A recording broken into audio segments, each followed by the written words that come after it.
ಹನುಮಂತ ಅತಿಕಾ ಚಲತಿ ನಿಂತ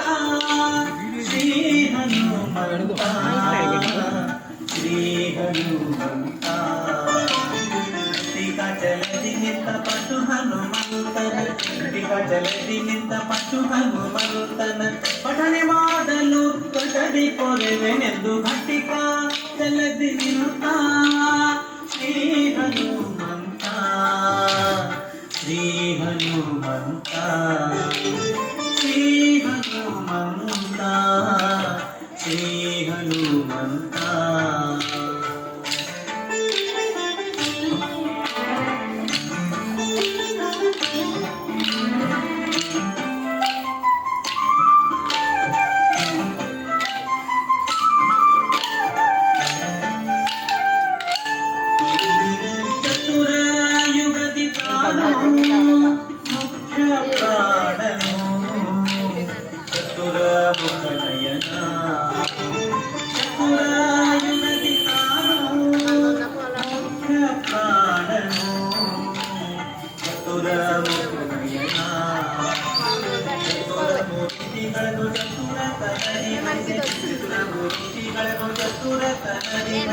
ಚತುರ್ಮುಖನಾಗಿ ಜಗಕ್ಕೆ ಕೆಟ್ಟು ಬಿದ್ದ ಫಲ ಕೊಡುತ್ತ ಖಂಡಿತ